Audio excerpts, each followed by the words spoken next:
on se trompe toujours sur les gens calmes. On croit qu'un historien, un bibliothécaire, un professeur d'amphi vit à l'écart des tempêtes du monde. Pourtant, le 12 septembre 2025, quand le cœur de Jean-Noël Jeannet s'arrête, c'est un homme qui a passé sa vie à mener des guerres, invisible qui s'éteint, guerre contre l'oubli, contre les mensonges de l'histoire, contre les empires économiques qui voulaient avaler la mémoire du monde. Dans la chambre d'hôpital, son visage est paisible, mais si l'on pouvait projeter sur le mur, en accéléré, les images de son existence, on verrait défiler des éclats de grenades en 107-600. Pleine Seconde Guerre mondiale, des pavés de mai 68, les couloirs feutrés des ministères, la lumière bleutée des studios de radio, et l'écran froid d'un ordinateur affichant un mot qu'il déteste, monopole. Pour comprendre comment cet enfant d'une dynastie politique est devenu ce combattant obstiné, il faut remonter très loin en arrière, jusqu'à une nuit de guerre, dans une ville traversée par la peur, 2 avril 1942, Grenoble. Dehors, les sirènes hurlent parfois si fort que les murs semblent vibrer. La ville vit sous l'ombre de l'occupation, entre les rumeurs de résistance et les menaces de représailles. Dans un appartement modeste mais rempli de livres, un nouveau-né pousse son premier cri. On lui donnera un prénom double, comme pour marquer d'emblée la tension qui l'accompagnera toute sa vie. Jean-Noël. Son père, Jean-Marcel Jeanneney, est un économiste promis à un grand avenir, qui naîtra en politique auprès du général de Gaulle. Son grand-père, Jules Jeanneney, a été président du Sénat. Figure morale de la République, autour du berceau, ce soir-là, il n'y a pas seulement l'angoisse de la guerre, il y a aussi le poids silencieux d'un héritage. On ne naît pas Jeanneney innocemment. On naît avec la République sur les épaules. Les premières années de l'enfant se déroulent dans une France qui se reconstruit, entre ruines matérielles et fractures morales. Les conversations des adultes, à table, ne parlent pas de dessins animés ou de promenades au parc, mais de nationalisation, de planification, de 4e République, de trahison et de grandes idées. Jean-Noël grandit dans un monde où les mots « Conseil des ministres »,« ordonnance »,« grève générale » font partie du vocabulaire quotidien. Il écoute sans comprendre tout à fait, mais les voix, les intonations, les silences le marquent. Il y a ce soir où un ancien résistant vient dîner chez les Jeanneney. Il raconte à demi-mot une exécution de collaborateurs. L'enfant voit la mâchoire de son père se crisper, le regard de sa mère se perdre au-delà de la fenêtre. Cette scène, avec la fumée des cigarettes dessinant des arabesques devant la lampe, s'imprime en lui comme une photographie sépia. Il comprend confusément que l'histoire n'est pas un récit lisse dans un manuel. C'est une affaire de vie et de mort. À l'école, Jean-Noël se distingue vite, non pas par une arrogance tapageuse, mais par une attention extrême, presque angoissée, à chaque détail. Il retient les dates, les noms, les nuances, comme si oublier était déjà une forme de faute morale. Dans la cour de récréation, on le surnomme parfois le petit professeur. Et puis, un jour, apparaît dans sa vie un autre garçon, qui sera plus tard l'un des fils conducteurs de sa destinée. Un élève vif, rieur, sûr de lui, qui maîtrise l'art de plaire en quelques phrases. Il s'appelle Laurent Destange. Fils d'industriel, allure élégante, sourire facile, il aime déjà se placer au centre du cercle, raconter des anecdotes, faire rire la maîtresse. Quand, un matin, la classe doit élire un délégué, le maître propose un exercice presque anodin. Chacun aura 3 minutes pour convaincre les autres. 3 minutes, c'est peu de choses, et pourtant c'est la première contrainte de temps que Jean-Noël ressent comme une brûlure. Il prépare un discours sérieux, ordonné, presque trop dense. Laurent, lui, improvise, lance une blague sur le directeur, promet des goûters partagés et des sorties. Le verdict tombe comme une sentence. Laurent est élu triomphalement. Jean-Noël n'obtient qu'une poignée de voix. Ce n'est qu'une élection d'école, mais pour l'enfant, c'est une révélation brutale. Le savoir ne suffit pas, et la parole est un champ de bataille où il n'est pas encore armé. Adolescent, il tente de combler ce fossé. Dans la bibliothèque familiale, les rayons ploient sous les volumes reliés. Les mémoires de guerre du général de Gaulle, les classiques, de l'histoire de France, les économistes anglais, entre les heures de gloire et les traités austères, Jean-Noël se fraye son chemin. Il lit avec avidité, parfois à la lumière d'une lampe de bureau alors que la maison dort. Un soir, il ouvre au hasard un volume sur la Révolution française. Il tombe sur le récit, cru et précis, d'une exécution sur la place publique. Les mots décrivent le bruit sourd de la lame, le murmure de la foule, le sang qui éclabousse les planches. L'adolescent referme le livre, le cœur battant. Il reste longtemps immobile, les yeux ouverts dans le noir. Ce réalisme l'électrise autant qu'il le terrifie. L'histoire, pense-t-il, ne doit pas être anesthésiée. Elle doit déranger. Dans ces années-là, pourtant, la tentation est grande de le pousser sur d'autres chemins. Son père, entré en politique, devient ministre. Les journaux citent le nom Jeanne Ney. On commence à lui dire « Tu iras à l'ENA, n'est-ce pas ?» Comme il faut. Lui, secrètement, ne rêve que de salles d'archives et de grandes bibliothèques silencieuses. Arrive le temps des études supérieures. Paris, début des années 1960. Une ville grise et dense, encore marquée par la guerre, mais déjà traversée par de nouveaux désirs. Jean-Noël franchit les portes de l'Institut d'études politiques de Paris, ce Sciences Po, où se forment les élites administratives et politiques du pays. Dans les amphithéâtres surchauffés, il découvre un théâtre d'ombre fascinant. Les fils d'hommes d'affaires, les héritiers de grandes familles politiques, les provinciaux ambitieux qui rêvent de ministères. Et un matin, au détour d'un couloir, il croise un sourire familier. Laurent Destange. Le rival d'enfance est devenu un jeune homme solaire, qui serre des mains, tutoie déjà certains professeurs, préside des associations. Très vite, on les compare, on les oppose. L'un est la fougue, l'autre la profondeur. Laurent domine les débats de l'amphicentral, tonitruant, ponctuant ses phrases de formules brillantes. Jean-Noël, lui, parle moins souvent, mais lorsqu'il se lève, les mots sont précis, acérés, presque trop ciselés pour ce public pressé. La bataille recommence, mais cette fois l'enjeu est plus grand. Ce sont les futurs postes, les futures alliances, la future place. Dans l'histoire politique de la France, au même moment, le monde tremble. En Algérie, la guerre fait rage. Les journaux relatent les attentats, les bombes dans les cafés, les tortures dans les commissariats. Parfois, en pleine nuit, le téléphone sonne chez les Jeanne Ney. Une nouvelle crise, un vote à l'Assemblée, une menace venant de l'OAS. L'atmosphère familiale se tend, on parle à voix basse. Pour Jean-Noël, ces années sont une plongée dans la complexité morale. Comment concilier la grandeur proclamée de la France et ces ombres qui s'étendent jusque dans les caves des commissariats? À Sciences Po, les discussions sont enflammées. Laurent défend une ligne plus dure, s'affichant volontiers aux côtés de ceux qui parlent de l'Algérie française et de maintien de l'ordre.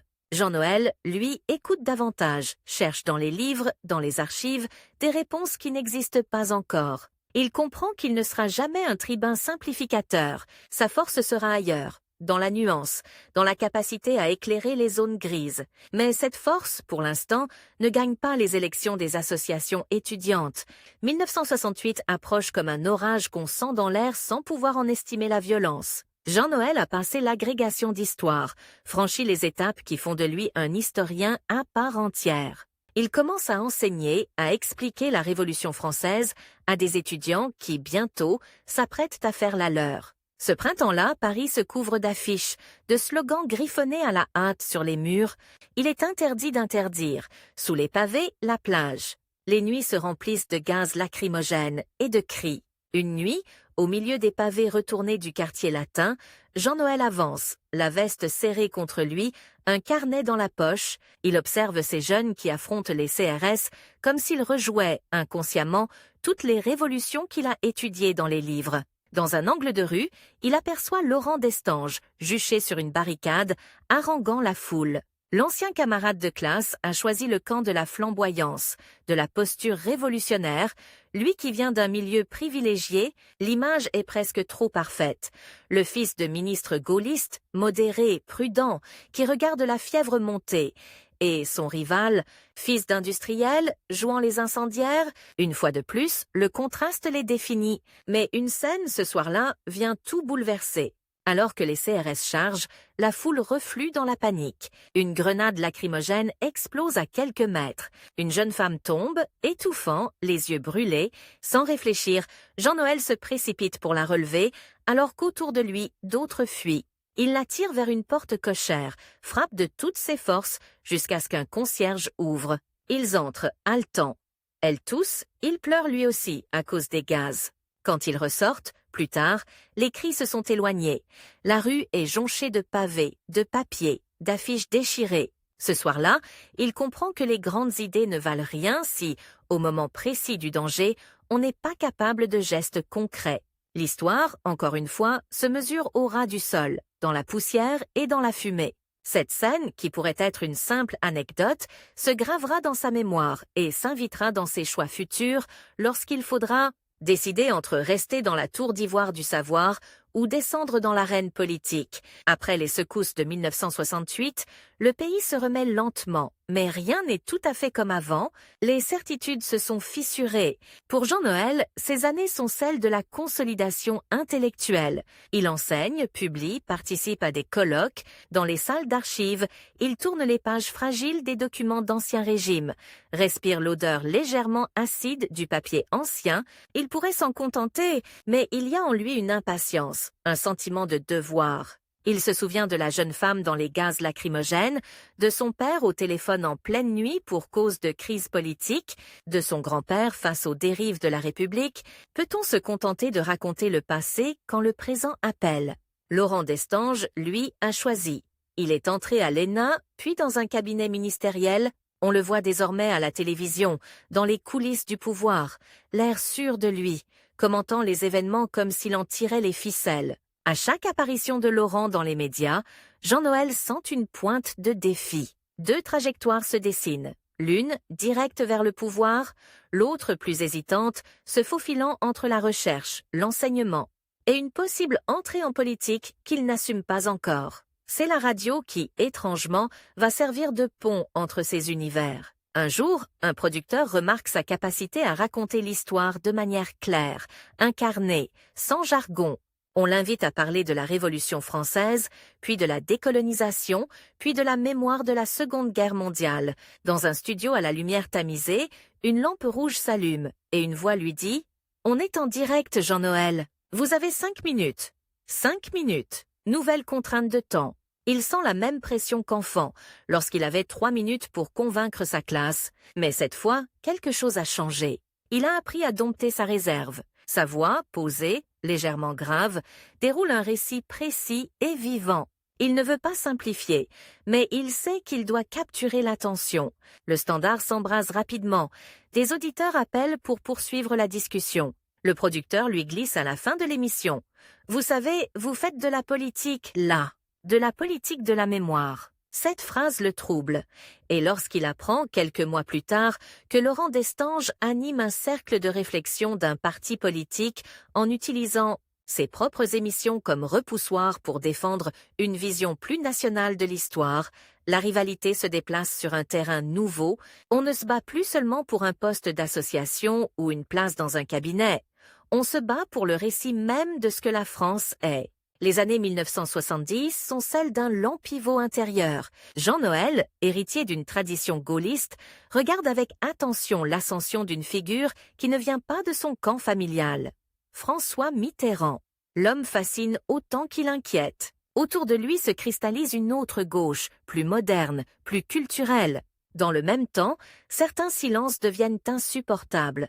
Le refus longtemps obstiné de reconnaître la responsabilité de la État français dans la déportation des Juifs, les zones d'ombre sur la guerre d'Algérie. Dans les archives, un jour, il tombe sur un dossier contenant des rapports administratifs secs et glacés sur des transferts de population en Afrique du Nord. Les euphémismes bureaucratiques masquent à peine la réalité. C'est de brutalité, d'humiliation, de vie brisée qu'il s'agit. Il referme le dossier, tremblant. Ce jour-là, il se dit qu'un historien a le devoir de ne pas laisser ses papiers dormir dans l'ombre. Les faire parler, c'est déjà un acte politique. Peu à peu, il se rapproche de ceux qui, à gauche, parlent de devoir de mémoire, d'une nouvelle manière de penser le lien entre passé et présent. Les invitations se multiplient, conférences, débats, colloques, où face à lui bien souvent se tient Laurent Destange, désormais conseiller influent d'un grand parti de droite, les plateaux télé deviennent des arènes. Devant les caméras, Laurent sourit, lance des formules, le tutoie parfois avec une familiarité un peu condescendante. Jean-Noël, lui, oppose des faits, des nuances, des chiffres. Dans la loge, après les émissions, ils échangent quelques mots plus sincères, presque amicaux, mais chacun sait que l'autre avance ses pions. Et puis vient 1981, année bascule. La campagne présidentielle bat son plein. Dans les meetings, les foules scandent des noms, agitent des drapeaux, espèrent une alternance qu'elles attendent depuis des décennies. Dans les coulisses, les futurs ministres se positionnent, attendent un coup de fil, négocient, complotent. C'est là que le temps, une fois encore, se resserre autour de Jean-Noël Jeanneney. Mitterrand, ou plutôt ses proches, l'ont repéré. On apprécie sa rigueur, sa capacité à parler des médias, de la communication, de la mémoire. Un soir de mars, dans un appartement enfumé du quartier latin, un émissaire lui dit, presque à voix basse, « Si la gauche gagne, nous aurons besoin de vous, mais il faudra que vous vous engagiez clairement, pas en historien extérieur, en acteur. Et il faudra que vous décidiez vite, la liste des noms se fera dans les prochains jours. » Il lui laisse 48 heures. 48 heures pour choisir, demeurer du côté des livres ou franchir la ligne et plonger dans la politique active, avec tout ce que cela comporte de compromis, de coups bas, de lumière crue. Comme par hasard, le lendemain, le téléphone sonne. C'est Laurent Destange, sa voix est chaleureuse, presque trop. « Je sais qu'on te courtise », dit-il. « Écoute, Jean-Noël, tu n'as pas besoin de t'acoquiner avec ces gens-là. Tu as ton nom, ta stature d'intellectuel. Si la droite reste au pouvoir, il y aura des postes pour toi. Conseil, commission, présidence d'organismes culturels. Tu pourras garder ta liberté tout en ayant de l'influence. 2 propositions, 2 trajectoires, 2 visions de ce que peut être la place d'un historien dans la cité. Et un compte à rebours qui tourne. 48 heures pour trier l'essentiel de l'accessoire. Cette pression, ce tic-tac invisible, Jean-Noël le ressent dans chaque geste. Il marche longtemps dans Paris, le long de la Seine, croise les façades des institutions qu'il a fréquentées, les librairies où il a acheté ses livres, les cafés où il a préparé ses cours. Il pense à son père, au général de Gaulle, aux voix de la résistance, au pavé de 68, au dossier de torture algérienne. Il pense aussi à la jeune femme qu'il a portée dans une cage d'escalier enfumée. Des années plus tôt, à quoi sert de raconter le passé si, au moment décisif, on se réfugie dans le confort? La nuit précédant la fin du délai, il ne dort presque pas. Sur sa table traînent des notes pour un prochain article, un livre en chantier, quelques fiches pour une intervention radio. Le téléphone reste silencieux. Il imagine la liste des noms qui se rédigent quelque part dans un bureau de campagne, avec des êtres de chair, leurs ambitions, leur fidélité et leur trahison. Vers l'aube, alors que la lumière blanchit à peine les toits de Paris, il se lève, traverse le salon, saisit le combiné. Cette fois, c'est lui qui compose un numéro. Au bout du fil, ce n'est pas le futur président qui l'appelle, mais un homme qui symbolise pour lui le lien entre culture et politique, un certain Jack Lang. Il ne demande pas un poste, il ne demande pas une récompense. Il dit simplement « Si vous avez besoin de quelqu'un pour réfléchir à la place de l'histoire et des médias dans ce pays, je suis prêt. Mais je veux garder ma liberté de dire ce que je pense. » C'est un pari risqué, presque naïf, mais il vient du plus profond de lui-même. Quelques semaines plus tard, François Mitterrand entre à l'Élysée. La nuit de la Bastille, les drapeaux rouges et tricolores se mêlent. Les Marseillaises se chantent sur un ton nouveau. Dans l'ombre des caméras, dans des bureaux encore nus, une autre bataille commence. Celle des postes, des nominations, des présidences d'organismes clés. Dans ces discussions, le nom de Jean-Noël Jeanneney circule. Celui de Laurent Destange aussi, du côté de ceux qui espèrent un retour rapide aux affaires. Les 2 rivaux ne le savent pas encore, mais un nouveau champ de confrontation s'ouvre devant eux. Celui des médias publics, de la radio, de la télévision, de la mémoire nationale diffusée à des millions d'oreilles. Un matin, très tôt, alors que Paris se réveille à peine, le téléphone sonne dans l'appartement de Jean-Noël. Il décroche, la gorge un peu serrée. Une voix venue des plus hautes sphères de l'État lui propose une responsabilité qui va changer sa vie et le faire passer, brutalement, du monde feutré des archives à celui implacable du pouvoir. Il a quelques heures pour répondre. Le temps, encore une fois, se contracte. La rivalité avec Laurent va prendre une ampleur nouvelle. Et l'homme calme, qui a passé tant d'années à écouter les voix des morts dans les documents anciens, s'apprête à entrer dans un monde où chaque mot prononcé en direct peut faire vaciller des institutions entières. On imagine toujours qu'une nomination est une récompense. Des sourires, des flashs, une poignée de main devant les caméras. Pour Jean-Noël Jeannet, ce matin-là, c'est l'inverse. Le téléphone sonne comme une alarme. À l'autre bout du fil, une voix calme lui propose de prendre la tête de Radio France. Pas dans 6 mois, pas un jour peut-être. Maintenant, on lui laisse quelques heures pour répondre, à peine le temps d'errer jusqu'à la fenêtre, de regarder Paris s'étirer dans la lumière blanche, et déjà le compte à rebours commence. Derrière ces mots polis, « Nous comptons sur vous », le président y tient. Il devine le véritable message. La gauche vient de conquérir le pouvoir, mais l'information, elle, reste un territoire miné. On ne lui propose pas un fauteuil, on lui met une bombe à retardement entre les mains. Quand il pousse pour la première fois la porte de la maison de la radio, le contraste le frappe. De l'extérieur, ce grand anneau de béton posé au bord de la Seine ressemble à un vaisseau spatial posé au milieu de la ville, promesse de modernité. À l'intérieur, il découvre des couloirs jaunis par la nicotine, des studios aux moquettes usées, des bureaucraties figées, des piles de bandes magnétiques s'entassent dans des armoires, étiquetées au feutre noir, comme autant de fragments de mémoire prêts à se désagréger. Dans les ascenseurs, les conversations se coupent lorsqu'il entre, certains le regardent avec curiosité, d'autres avec méfiance. Encore un intellectuel parachuté par le pouvoir, murmurent les plus cyniques. Il sent physiquement le poids des attentes. Pour les uns, il doit libérer la parole, pour d'autres, mettre de l'ordre. Et par-dessus tout, une injonction silencieuse, ne pas décevoir. Très vite, il comprend que cette maison circulaire est un ring. Les syndicats veillent, les journalistes se défient de toute tutelle politique, les techniciens craignent les réformes budgétaires. Un matin, dans un studio encore tiède de la chaleur des projecteurs, on lui tend un journal, en une, un éditorial signé Laurent Destange. L'ancien camarade de classe, devenu chroniqueur vedette d'une grande chaîne de télévision privée, étrille la mainmise de l'intelligentsia, de gauche sur les ondes publiques.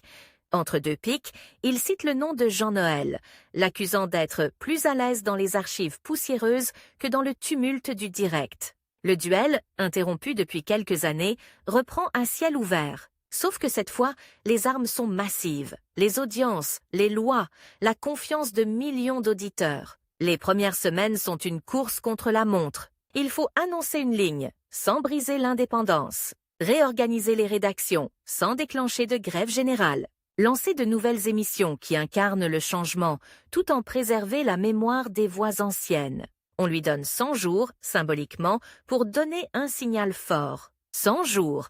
L'expression résonne comme un écho de Napoléon, un clin d'œil d'historien cruel. Dans des réunions qui s'éternisent jusqu'à la nuit, son regard glisse souvent vers la montre posée devant lui. Il sait que dehors, Laurent commente chaque faux pas, chaque hésitation, en direct dans des talk-shows où les applaudissements du public rythment les phrases assassines. Cette rivalité le brûle, mais elle l'aiguillonne. Il se jure que cette fois, il ne perdra pas la bataille de la parole. Pourtant, la tentation du pouvoir pur le guette. Un soir, alors qu'il vient de refuser à un conseiller de l'Élysée la modification d'un reportage jugé trop critique, le téléphone sonne à nouveau. La voix est froide. « Vous n'avez pas bien compris le sens de votre mission. On vous a mis là pour accompagner la majorité, pas pour vous ériger en juge de tout. » Il répond avec une politesse tranchante que l'indépendance n'est pas négociable.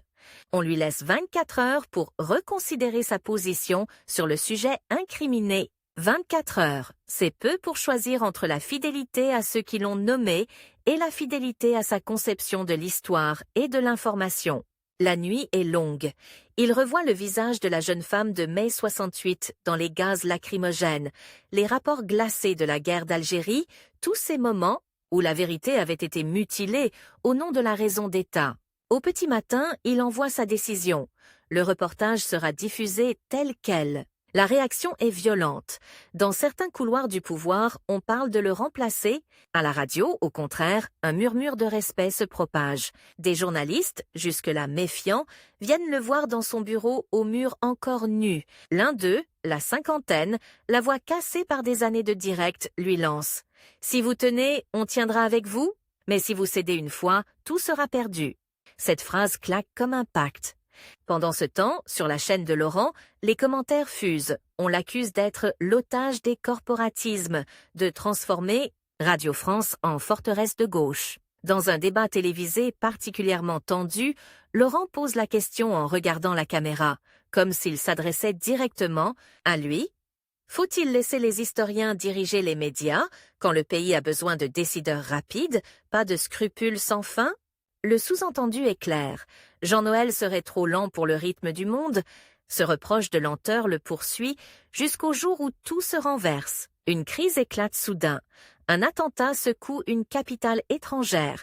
Des otages français sont menacés. Les chaînes privées saturent les écrans d'images floues et de rumeurs non vérifiées. À Radio France, la rédaction hésite. Faut-il suivre le rythme effréné ou maintenir le filtre de la vérification?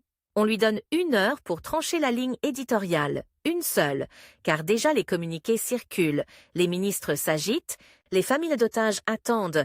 Dans une salle de réunion où les regards le transpercent, il pense à ce qu'il a appris des paniques médiatiques des années 1930, de la puissance destructrice des fausses nouvelles. Il choisit de freiner, de croiser les sources, de refuser les images les plus violentes. On le traite de frileux. Mais le lendemain, lorsque plusieurs exclusivités des concurrents se révèlent fausses, la confiance du public bascule. Les courbes d'audience remontent. Le sérieux paye. Pour la première fois, Laurent perd un round. Cette victoire ne le met pas à l'abri des secousses politiques. Après quelques années, les équilibres changent, les alliances se déplacent, on le déplace lui aussi vers d'autres responsabilités audiovisuelles, toujours au carrefour de l'information et de la culture. Il accepte, conscient qu'il est maintenant identifié comme l'homme qui refuse les coups de fil à minuit pour arranger une émission. Cette réputation a un prix. Certains le trouvent encombrant. Elle a aussi un bénéfice. Lorsqu'il revient, cette fois comme secrétaire d'État à la communication, au début des années 1990, c'est précisément pour cette raison qu'on le choisit. Il ne s'agit plus seulement de gérer une maison de radio, mais de façonner la loi elle-même, définir ce que sont les limites de la publicité, les devoirs des chaînes privées, la place du service public dans un marché de plus en plus vorace. Il change de décor, mais pas de combat. La nomination est un nouveau choc. Il retrouve les couloirs des ministères qu'il avait parcourus enfant en suivant son père, mais cette fois, c'est son nom qui figure sur la porte. Sur la table de son bureau, un épais dossier l'attend.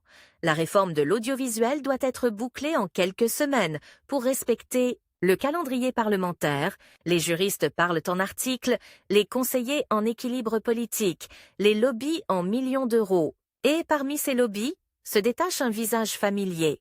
Laurent Destange, devenu, avec un talent redoutable, l'un des porte-paroles. Officieux des grands groupes privés qui veulent plus de temps de cerveau disponible, plus de spots, plus de dérégulation.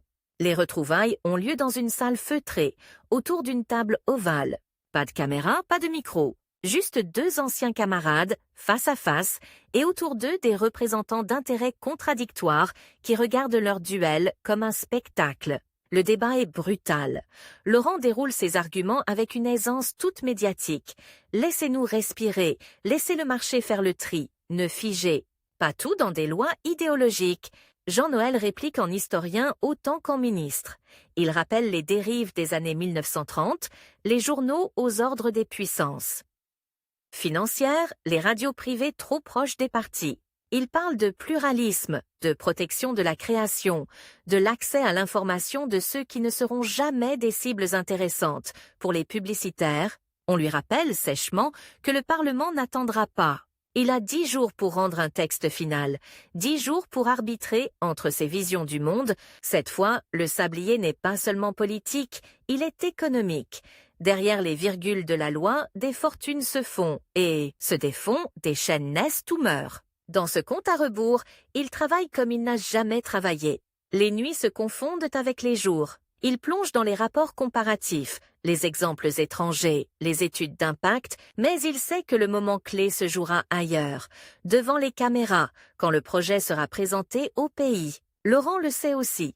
La veille de la conférence de presse, un message arrive sur son bureau. Son rival l'invite à débattre en direct pour éclairer les Français. Le piège est évident, le pousser à simplifier, à caricaturer, à se trahir, il hésite. Refuser, c'est laisser le champ libre. Accepter, c'est entrer dans un ring où les règles sont dictées par l'adversaire. Il lui reste 2 heures pour répondre, 2 heures seulement. Il repense à l'enfant qui avait perdu les élections de classe en face de ce même Laurent, faute de savoir séduire. Cette fois, il choisit de monter sur la barricade médiatique, il accepte. Le débat, le lendemain, ressemble à un numéro de funambule. Laurent mitraille de slogans, brandit des graphiques colorés, laisse entendre que toute limite aux intérêts privés serait une forme de censure. Jean-Noël, lui, s'accroche à sa méthode. Raconter, contextualiser, donner des exemples historiques, à plusieurs reprises, le modérateur le presse. En un mot, êtes-vous pour ou contre la liberté des médias? Il refuse le piège du pour ou contre, explique que la liberté n'est pas l'absence de règles, mais leur qualité. Contre toute attente, le public ne se lasse pas. Les sondages, le lendemain, montrent un pays partagé, mais un respect grandissant pour cet homme qui ne se contente pas de mots creux. Laurent, furieux, lâche en off une phrase qu'un journaliste rapportera plus tard. Ce type a le chic pour rendre la nuance dangereuse. C'est à sa manière un compliment. Pourtant, la politique est une marée qui ne se laisse pas dompter par la seule force des idées. En 1993, la gauche perd les élections. En quelques heures, le décor change. Les cartons s'empilent, les bureaux se vident. Un huissier vient lui annoncer, avec une politesse triste, l'heure exacte à laquelle il devra remettre les clés. On lui laisse quelques jours pour faire ses cartons, mais on lui donne, en réalité, quelques minutes pour accepter l'évidence. Il est dehors. Sur les plateaux de télévision, Laurent commente la fin d'un cycle, prédit la mort programmée d'un certain interventionnisme culturel. Il laisse entendre que Jean-Noël ne retrouvera qu'un petit poste académique, loin des centres de décision. Pour la première fois depuis longtemps, le rival a l'air de gagner sur toute la ligne. Et pourtant, dans cette défaite apparente, quelque chose se prépare. Le retour à l'université, au début, a la couleur amère d'un déclassement.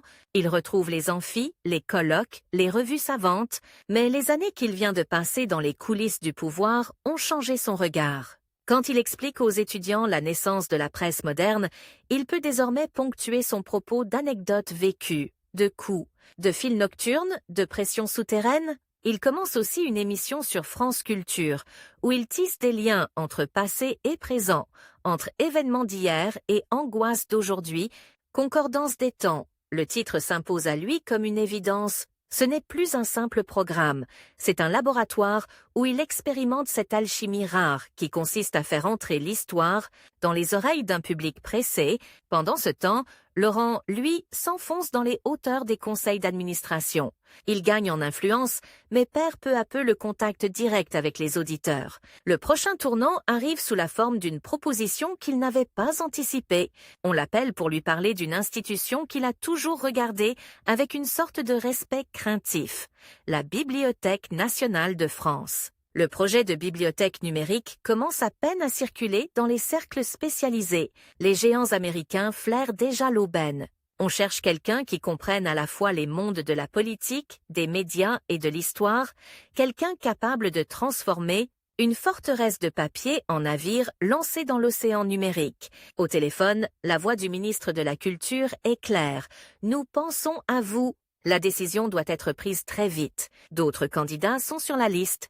Il a quelques jours, pas plus, pour accepter ou refuser de prendre la tête de ce paquebot fragile. Il sait que la bataille qui l'attend ne se jouera plus seulement à Paris, mais à l'échelle du monde. À cet instant précis, alors qu'il marche entre les rayonnages d'une bibliothèque universitaire presque déserte, il sent que tout ce qu'il a vécu, les chambres d'hôpital de son père ministre, les pavés de mai 68, les nuits blanches à Radio France, les débats télévisés, face à Laurent, les compromis arrachés mot à mot dans les lois audiovisuelles convergent vers ce point. Protéger la mémoire, c'était hier une affaire de bande magnétique et de grille de programme. Demain, ce sera un combat contre des serveurs lointains et des firmes qui prétendront numériser le passé à leur façon. Il ne le sait pas encore, mais son rival, lui aussi, commence à conseiller ces nouvelles puissances économiques qui rêvent d'aspirer les bibliothèques du monde. Une nouvelle guerre invisible se prépare, plus vaste, plus brutale que toutes celles qu'ils ont livrées jusque-là. Et, encore une fois, le temps va se contracter, imposer ses ultimatums, forcer Jean-Noël Jeannet à choisir ses mots comme on choisit des armes. On croit que les plus grandes batailles autour des livres se jouent dans un silence ouaté, entre des rayonnages qui sentent la poussière et la cire d'abeille. En réalité, la sienne commence dans le vrombissement glacé des climatiseurs d'une salle de serveur, face à des machines qui clignotent comme des compteurs Geiger. D'un côté, des kilomètres de papier menacés de disparaître dans l'oubli, de l'autre, des géants du numérique prêts à avaler des siècles de mémoire en quelques années. Et, planté entre ces deux mondes qui se toisent, Jean-Noël Jeannet comprend qu'il n'a pas 5 ou 10 ans pour agir. On lui en accorde à peine 3 avant que le paysage soit irréversiblement transformé. Lorsqu'il accepte finalement la présidence de la Bibliothèque nationale de France, il le fait avec une solennité presque physique, la première fois qu'il se tient sur l'esplanade de Tolbiac, face aux 4 tours de verre dressées, comme des livres ouverts vers le ciel gris de Paris, il ressent un mélange paradoxal de fierté et de vertige. La BNF n'est pas seulement un bâtiment, c'est un concentré de siècles de savoir, empaqueté dans des boîtes acides, des microfilms et des fichiers dont le format sera illisible demain. Au fond des magasins, l'air est maintenu à une température si précise qu'un degré de plus pourrait abîmer des manuscrits uniques. Pourtant, c'est la chaleur du monde extérieur qui s'apprête à tout bousculer. Très vite, on lui met sous les yeux des courbes, des chiffres, des acronymes.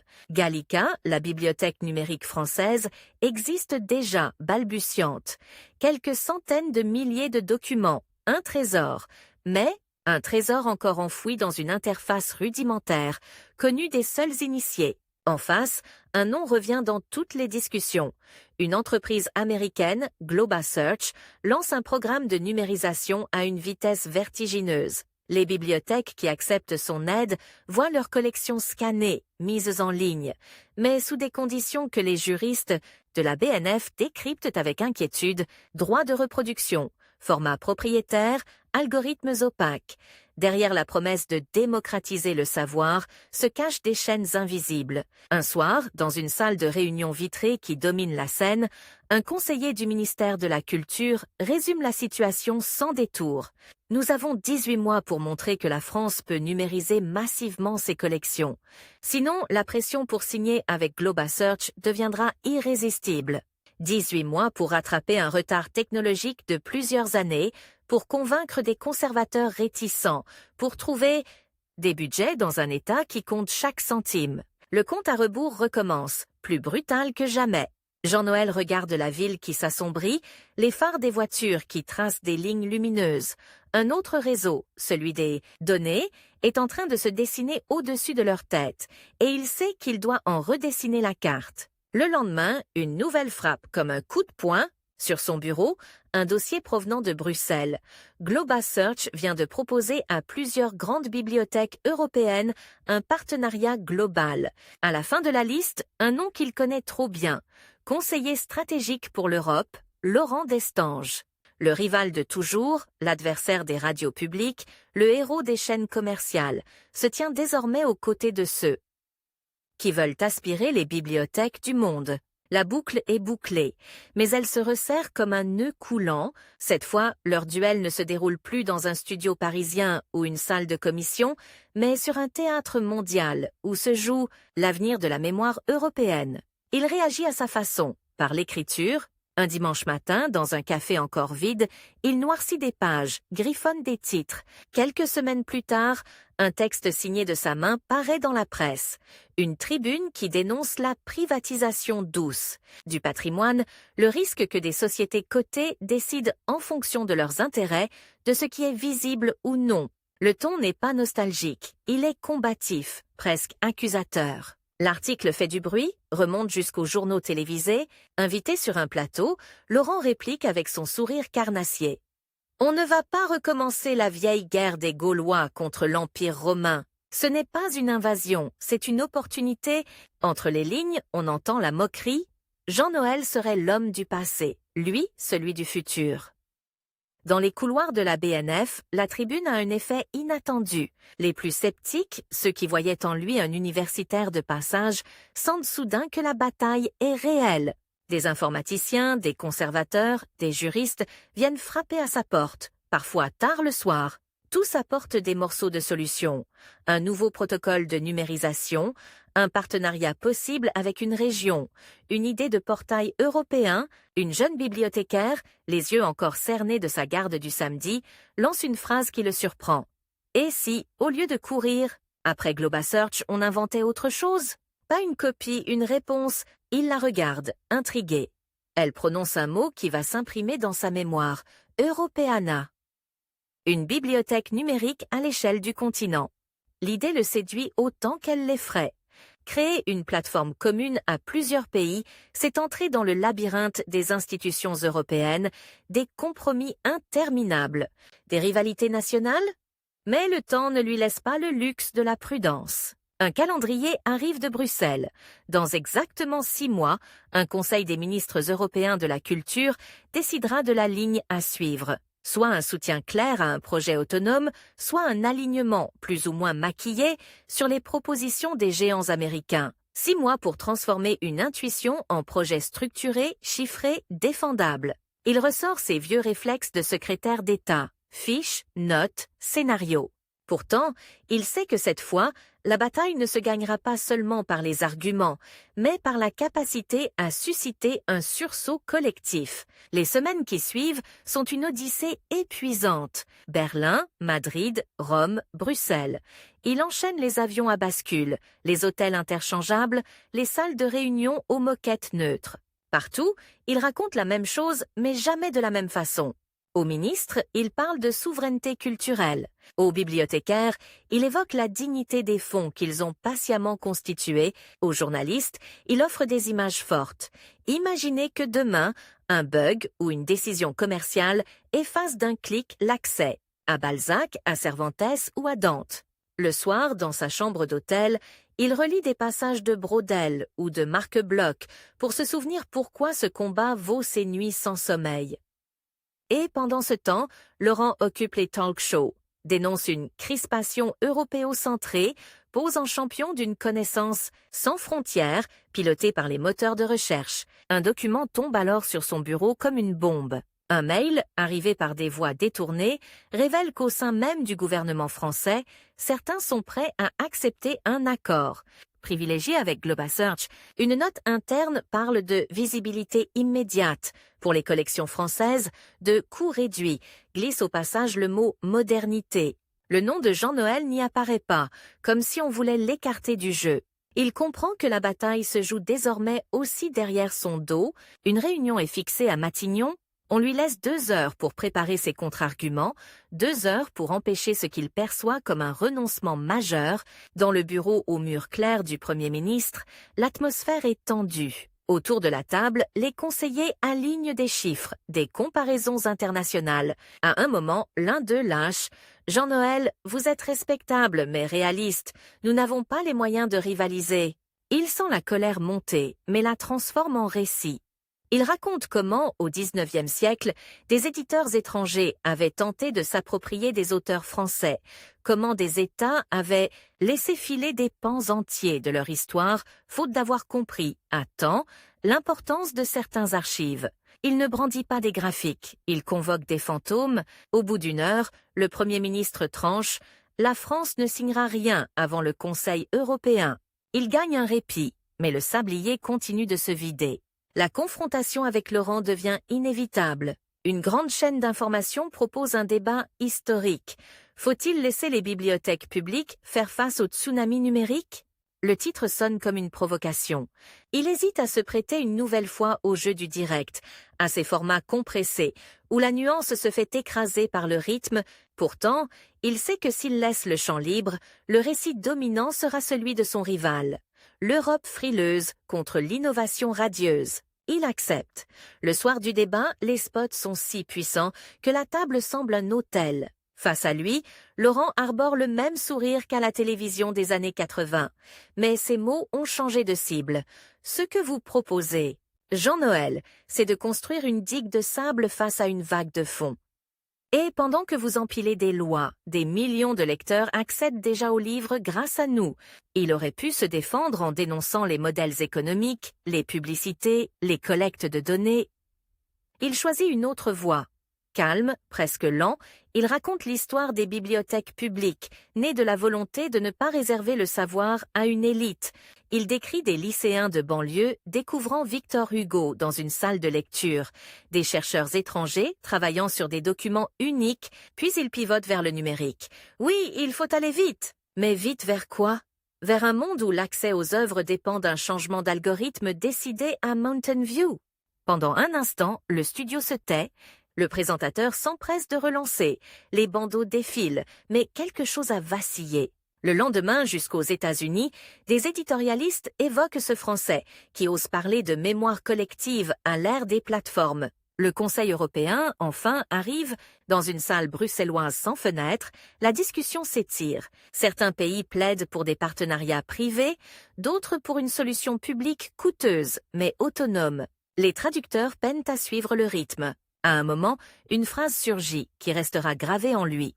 Un ministre du nord de l'Europe, pourtant réputé libéral, lâche « Nous ne pouvons pas laisser l'amnésie être un business model ». Le ton bascule. À l'issue d'un compromis serré, une décision est prise. L'Union financera une grande bibliothèque numérique européenne complémentaire. Mais indépendante des initiatives privées, le mot « Europeana » figure dans les conclusions. La bataille est loin d'être gagnée. Global Search continue de scanner, d'indexer, d'absorber.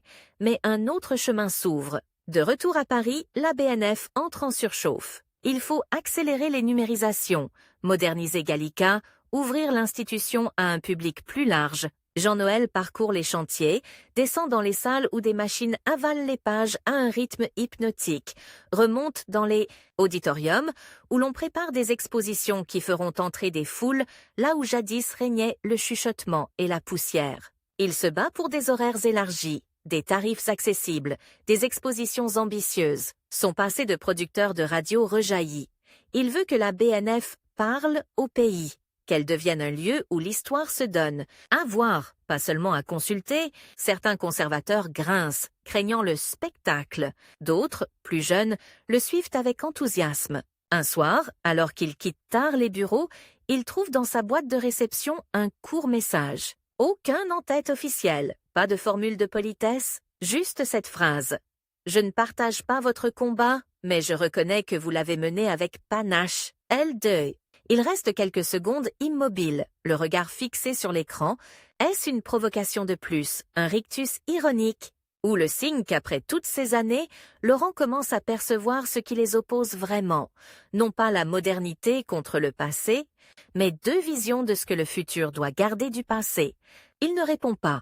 Mais il imprime mentalement ce message comme on classe un document dans un dossier à rouvrir plus tard. L'institution, cependant, a ses cycles propres, indifférents aux victoires symboliques. À l'Élysée, un autre président arrive, d'autres conseillers, d'autres priorités. Un matin, on le convoque au ministère. Le ton se veut cordial, les mots choisis. Votre bilan est salué, mais nous souhaitons donner un nouveau souffle à la BNF. Il comprend aussitôt. On ne lui demande pas de partir sur le champ, mais un calendrier lui est remis. 6 mois pour assurer la transition, 6 mois pour boucler les chantiers en cours, 6 mois pour ranger ses dossiers. Le même temps, presque, qu'il avait eu pour arracher Europeana à l'ombre de Global Search. Sauf qu'ici, le terme du délai n'ouvrira pas une bataille nouvelle, mais un vide. Pendant ces mois, il traverse la bibliothèque avec une attention différente. Chaque détail semble chargé d'une intensité particulière. La lumière du matin sur les tours, le silence lourd d'une salle de lecture. À l'ouverture, le froissement d'un carton qu'on ouvre dans un magasin. Il assiste aux dernières réunions de pilotage de Gallica, signe des conventions, encourage ceux qui continueront sans lui. Un après-midi, il se rend seul sur l'esplanade, regarde les lecteurs qui entrent, les touristes qui photographient les tours sans savoir vraiment ce qu'elles abritent, il se surprend à murmurer « Faites en sorte qu'il n'oublie pas pourquoi il y a des livres derrière ces vitres. » Il ne sait pas à qui il s'adresse, au mur, au vent, à ces générations qu'il ne verra pas. Le jour où il quitte officiellement la présidence, aucune fanfare ne retentit. Il y a bien quelques discours, des applaudissements sincères, des formules convenues.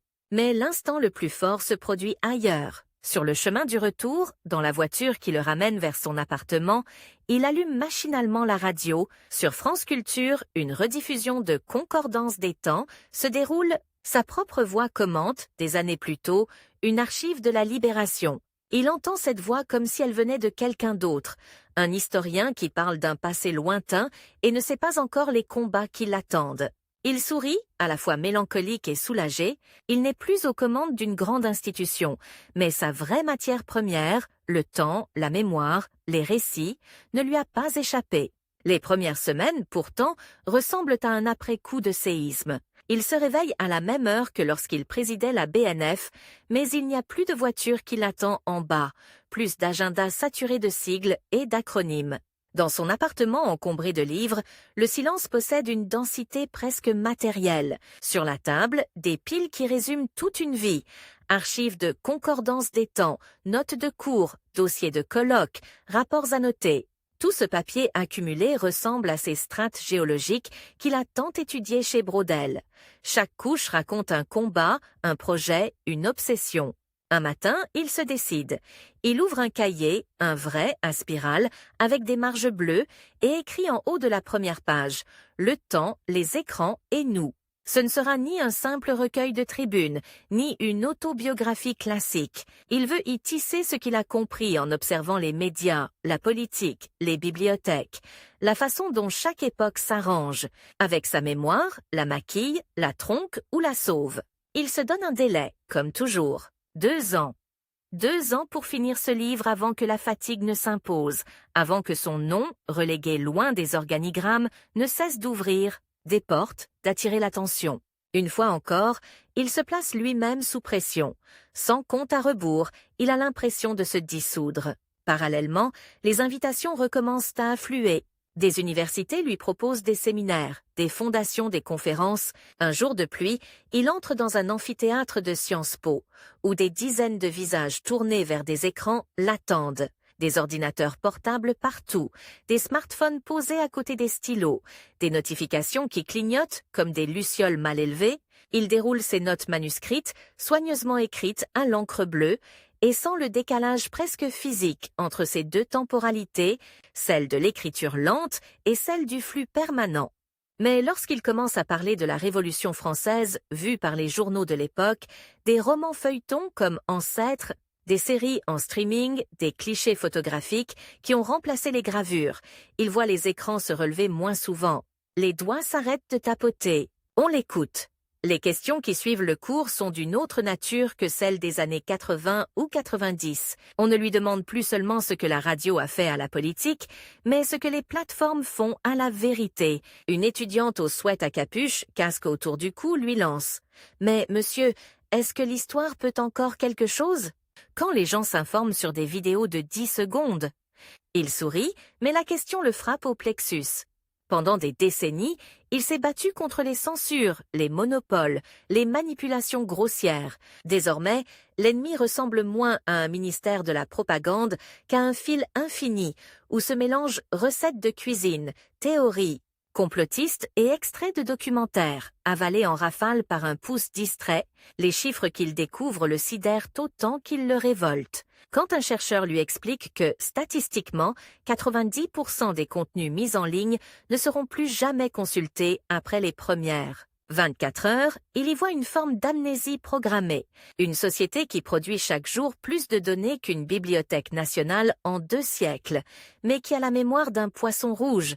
Les serveurs n'oublient rien, mais les esprits, eux, passent à autre chose, avant même d'avoir compris ce qu'ils ont vu. Ce paradoxe devient le cœur de sa réflexion. Une mémoire infinie techniquement, et pourtant une attention de plus en plus fragmentée. C'est à ce moment-là qu'un appel du ministère de la Culture le ramène brutalement vers la sphère du pouvoir, comme un boomerang qu'on croyait perdu. On lui propose de présider une commission sur mémoire, histoire et numérique. Titre vague, enjeu immense. Comment garantir, dans cette déferlante de contenu, la préservation de ce qui compte vraiment pour l'avenir? Comment éviter que des pans entiers de l'histoire ne soient laissés sur le bord de la route parce qu'ils ne génèrent pas assez de clics? Il hésite un instant. Il sait ce que ces commissions peuvent avoir de creux, de purement décoratif. Puis il accepte, à une condition, que le rapport soit remis avant la fin de l'année suivante et qu'il donne lieu à des décisions concrètes. Le ministre, un peu surpris par cette fermeté, acquiesce. Un nouveau compte à rebours se met en place, officiel celui-là, inscrit dans un calendrier politique. Autour de la table, les premières réunions ressemblent à une tour de Babel. Des archivistes aux mains tachées d'encre côtoient des ingénieurs en t-shirt. Des philosophes débattent avec des juristes du droit à l'oubli numérique. On parle sauvegarde, format d'archivage, redondance, mais aussi désinformation, bulles de filtre, vidéos truquées qui réécrivent des événements en temps réel. À plusieurs reprises, il a l'impression de revivre, à une autre échelle, ses combats autour de GlobaSearch et d'Europeana. Sauf que le champ de bataille ne se limite plus aux bibliothèques. Ce sont désormais les réseaux sociaux, les plateformes vidéo, les clouds privés, ces nuages, derrière lesquels se cachent des hangars de serveurs plus vastes que des cathédrales. Lors d'une audition au Parlement, il retrouve un visage qui le renvoie brutalement à ses joutes passées, celui de Laurent Destange.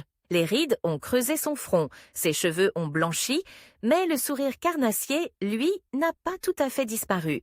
Cette fois, Laurent intervient comme conseiller d'un groupe technologique global, WorldLink, qui revendique des milliards d'utilisateurs et promet monts et merveilles. En matière de diffusion culturelle, l'échange entre les deux hommes, retransmis en direct sur une chaîne d'information continue, tourne vite au duel de haute volée. Notre plateforme, explique Laurent, permet à un adolescent de Varsovie de découvrir en quelques secondes un discours de Jean Jaurès, une pièce de Molière ou une interview de Simone Veil. C'est la démocratisation absolue. Jean-Noël réplique, posé, ce même adolescent, s'il tape Jaurès dans votre moteur, tombe d'abord sur des vidéos caricaturales. Des détournements, des montages anonymes, où l'on met dans sa bouche des mots qu'il n'a jamais prononcés. Où est la responsabilité? Qui hiérarchise? Qui authentifie? Un député s'agace. Vous défendez encore vos bibliothèques poussiéreuses. Il se tourne vers lui. Non! Je défends le droit, pour ce garçon, de savoir que les mots qu'il entend ont réellement été prononcés, qu'ils n'ont pas été tordus, pour servir une cause du moment. Ce n'est pas de la poussière, c'est la condition même de la démocratie. L'échange fait le tour des réseaux en quelques heures. Des extraits circulent, coupés, remontés, parfois même sortis de leur contexte. Ironie cruelle pour un homme qui se bat justement contre ce découpage frénétique, mais un effet inattendu se produit. Des jeunes chercheurs, des enseignants, des bibliothécaires se mettent à partager des liens vers des archives numérisées, des dossiers pédagogiques, des plateformes publiques. Pour la première fois, ils voient des extraits d'Europeana et de Gallica circuler massivement en dehors des cercles académiques. Ce n'est pas une victoire décisive, mais c'est un signe que quelque chose peut basculer. Puis survient l'événement qui, des années plus tôt, aurait semblé relever d'un scénario de science-fiction. Un matin, les journaux ouvrent sur la même nouvelle. Une catastrophe technique dans un centre de données géant situé quelque part entre l'Irlande et les Pays-Bas a provoqué la perte définitive de plusieurs pétaoctets de données. Photos familiales, archives d'associations, blogs, vidéos, des morceaux entiers de vie, d'histoire locale, d'engagement militant, disparaissent dans un crash de disque dur et une mauvaise configuration de sauvegarde. Sur les réseaux, des milliers de messages désespérés affluent. 10 ans de photos perdues. Toute l'histoire de notre club de 10 quartier envolé. Adieu les interviews de nos anciens résistants. Pour lui, c'est comme voir brûler une bibliothèque sans mur, même odeur de papier imaginé, même cri silencieux. Les journalistes, se souvenant de ces mises en garde, l'appellent en chaîne. On le voit en plateau, plus grave encore que d'habitude. On nous avait promis que le numérique était éternel.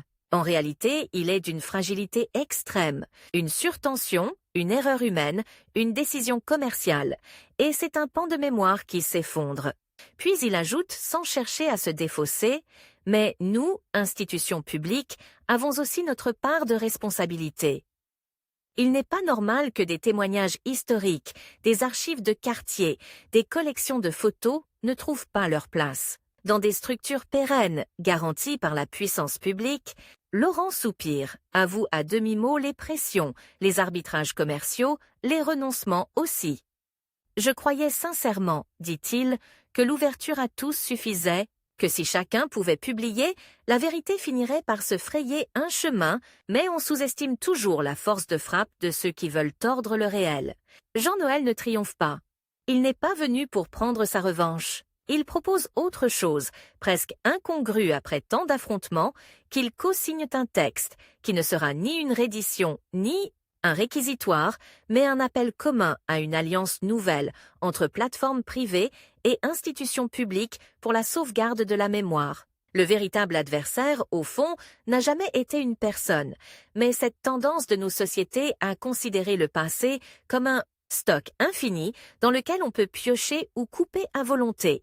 Pendant qu'il s'engage dans ce projet inattendu, son propre corps commence à lui rappeler que les sabliers intimes ne se laissent pas manipuler comme des calendriers administratifs. Un matin, en montant un escalier un peu vite, il ressent une douleur vive dans la poitrine, une brûlure qui irradie. À l'hôpital, les couloirs ne sentent ni la cire ni le vieux papier, mais le désinfectant et le plastique. Les machines qui l'encerclent clignotent, elles aussi, mais pour surveiller son rythme cardiaque. Le cardiologue parle calmement de stun, de précaution, d'efforts à réduire. Il écoute songeur, frappé par cette ironie.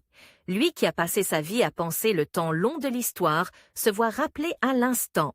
À la minute, au battement. Sur le lit, la nuit, il songe à toutes ces archives qu'il a vues sauver, à toutes celles qui ont été perdues. Il pense à ses propres papiers, à ses carnets, à ses enregistrements. Où finiront-ils? Seront-ils un jour consultés ou dormiront-ils au fond d'un carton, dans un local mal chauffé? Il décide alors d'entreprendre un dernier chantier, à la fois modeste et démesuré. Enregistrer, sous forme de conversation, ce qu'il estime être l'essentiel de ce qu'il a appris sur le rapport entre politique, médias et mémoire. Une sorte de testament intellectuel, mais adressé non pas à ses héritiers, plutôt à ces inconnus qui, peut-être, tomberont un jour sur un fichier audio perdu dans un fond d'archives. Il se donne à nouveau une date limite, imposée par son propre corps cette fois. L'opération a réussi, mais les médecins lui recommandent de ne pas trop tirer sur la corde pendant au moins 1 an. Il sourit intérieurement. Ils ne le connaissent pas. Au lieu de ralentir, il structure son temps comme un chef de chantier. Ici, les heures d'enregistrement, là, les séances d'écriture, ailleurs, les rares moments de repos. Autour de lui, des jeunes chercheurs s'activent, installent des micros, classent les dossiers. Il aime voir leurs mains passer des piles de livres au clavier métallique des ordinateurs. Dans ce ballet, il perçoit un fil de continuité qui le rassure. Les années passent, marquées par des trophées discrets plutôt que des décorations officielles. Une exposition à la BNF, portant sur les guerres de mémoire, reprend certaines de ses intuitions et les met en scène pour un public qui n'a pas connu l'époque des radios pirates ni celle des premiers débats sur le numérique. Dans une salle, une installation le fascine. Des écrans suspendus montrent côte à côte des images d'archives et des versions manipulées. Truquées par intelligence artificielle, le visiteur est invité à deviner lesquelles sont authentiques. Beaucoup se trompent. À la sortie, un panneau explique « Sans institution de confiance, sans historien, sans archiviste, la mémoire devient un terrain de jeu pour les illusions. » Il reste longuement devant ce texte, comme devant un miroir. Un soir, sa petite fille, adolescente, yeux rivés sur un smartphone, lève la tête et lui demande frontalement « Dis, papy, pourquoi ? Tu t'es battu pour des vieux papiers toute ta vie ?» La question le désarme autant qu'elle l'amuse. Il réfléchit, cherche une formule qui ne soit ni scolaire ni moralisatrice, parce que ces vieux papiers, dit-il, ce sont des vies entières qui refusent de disparaître, des voix qui continuent de parler, alors que ceux qui les ont portées ne sont plus là. Et parce que, sans elles, on peut faire croire n'importe quoi à des gens de ton âge. Elle hausse les épaules, retourne à son écran, mais quelques jours plus tard, il la surprend en train de fouiller dans sa bibliothèque. Elle en ressort avec un vieux livre de poche aux pages jaunies.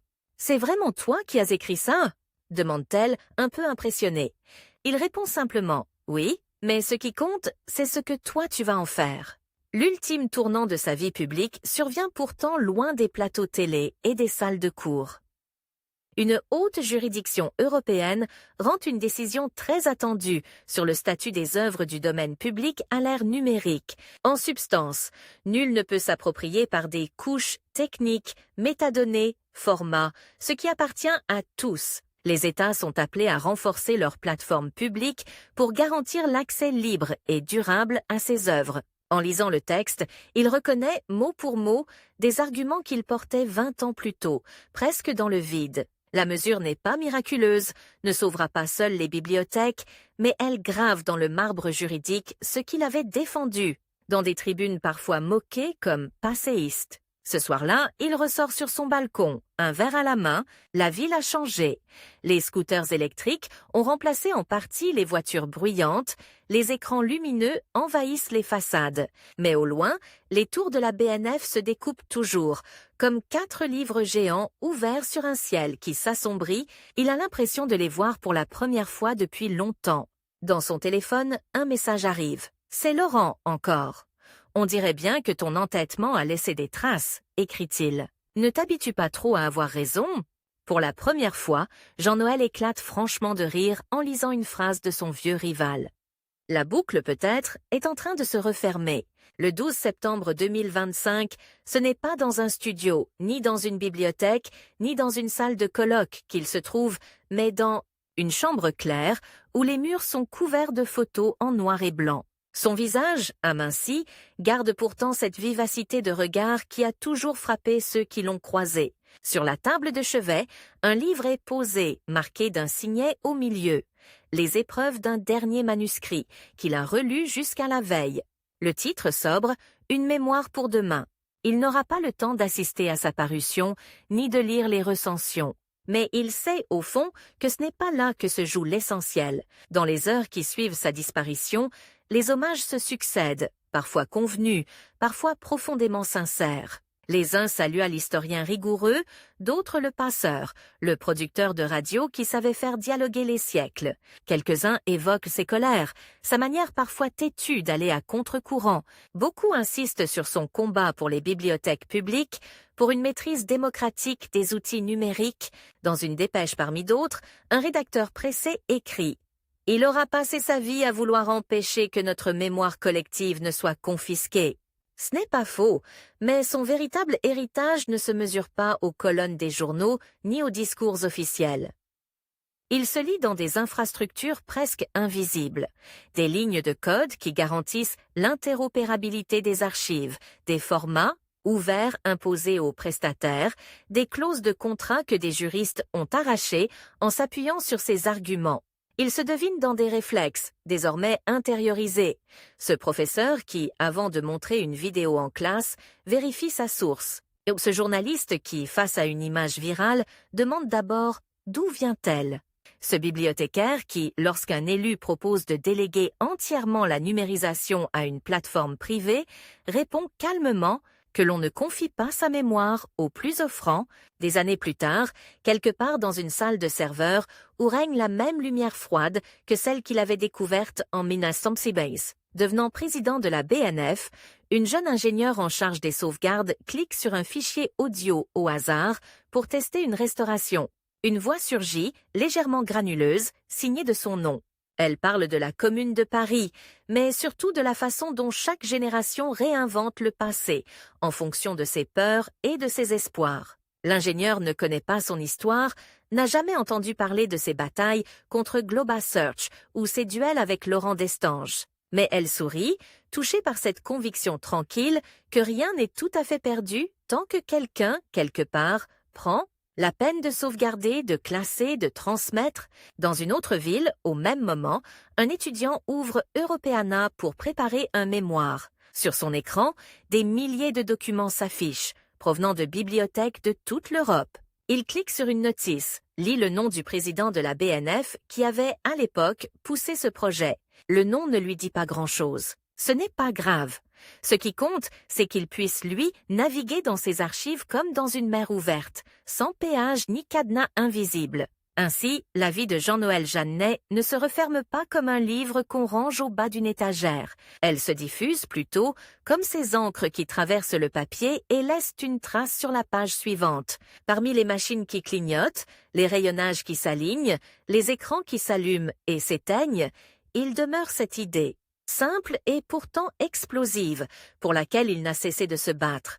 La mémoire n'est pas un luxe, ni un produit, mais un bien commun. Et chaque fois qu'un homme ou une femme se lève pour la défendre contre l'oubli organisé, ce n'est pas seulement son héritage qu'on prolonge, c'est la possibilité même d'un futur qui ne soit pas bâti sur du sable.